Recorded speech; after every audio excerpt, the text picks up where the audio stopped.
Hi guys, and welcome to the No Gluten Zone.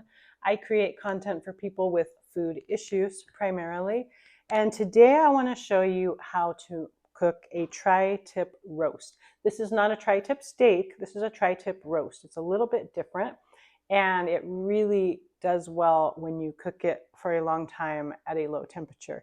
And I'm going to go over how I like to cook it.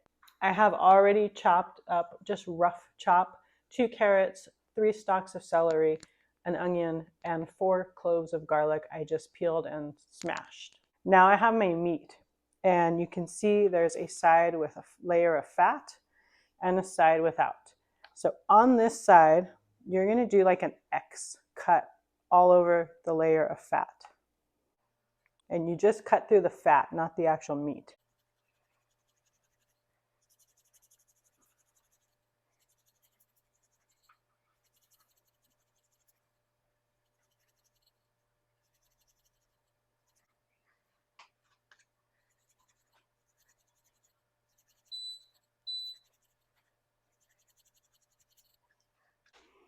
Now we're going to season both sides. I'm going to do salt, pepper, soy sauce. This is where you want to make sure you have a gluten-free soy sauce.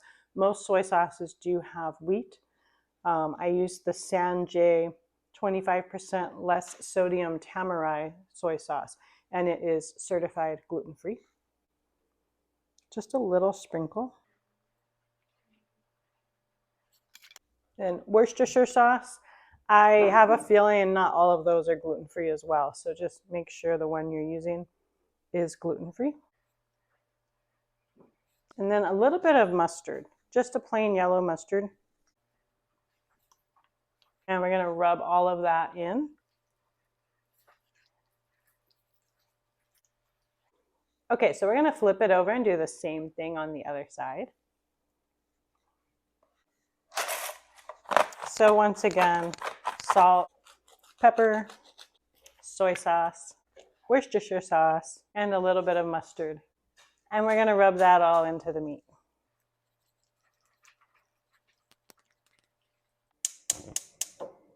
So you want to start with a cold pan. I just now turned on the burner. A little bit of oil.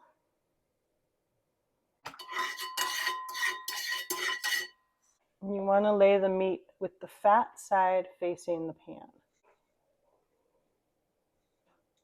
And we're going to take our time here and get a really good sear on every side of this meat.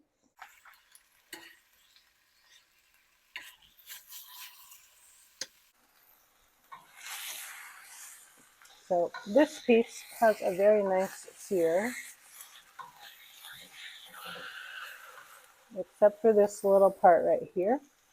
So I'm going to hold that on the pan.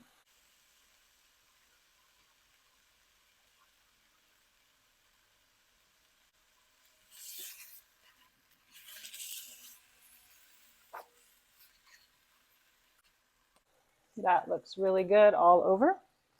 I'm going to set it aside on a plate, and then look at this one. We're going to sear this in.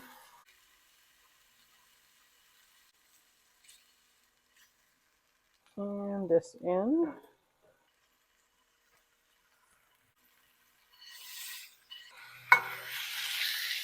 That looks good. So those are going to sit aside on a plate for a minute. So over medium heat, I'm going to add a little broth to deglaze my pan. You could use wine, vinegar, broth, even water, just to pull up those juices from the meat that kind of dried on there. And then we're going to add our veggies.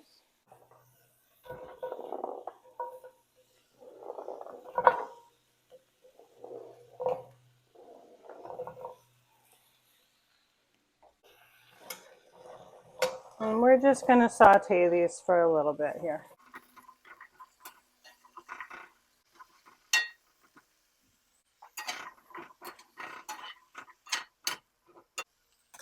So we cooked these for about 5 minutes in here, just to bring up the meat juices and flavor in the veggies. Now we're going to put them in a Dutch oven. So we're going to add the meat on top of the veggies. I'm going to sprinkle with a little bit of rosemary and thyme.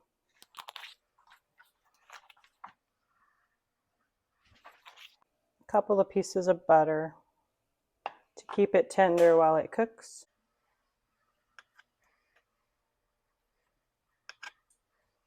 And I'm going to put this in the oven. And I like my meat well done, so I'll show you how that looks when it's all done. Okay, this meat cooked for an hour and 20 minutes in a 250-degree oven, and I'm going to set it aside to rest for 20 to 30 minutes while I continue to work on the rest of it. I'm going to add 1 cup of broth to these veggies and turn on the heat. I'm going to bring it to a boil and boil it for 3 to 4 minutes.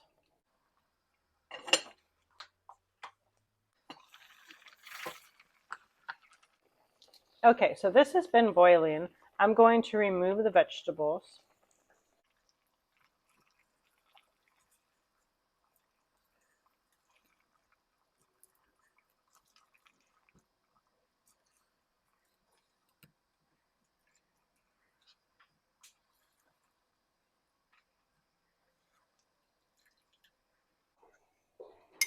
And this is just a slurry of 1 tablespoon tapioca starch in a 1/4 cup of broth. That'll help to thicken the sauce.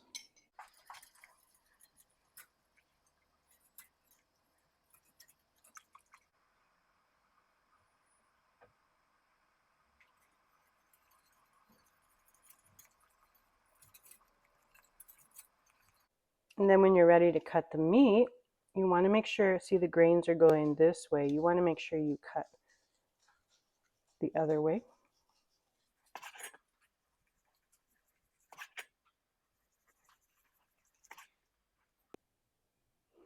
And there you have it. You have your veggies and your meat, and you spoon the sauce over the top. If you make this and you enjoy it, leave me a comment below. Please hit the like button and subscribe. Have a great day and God bless you.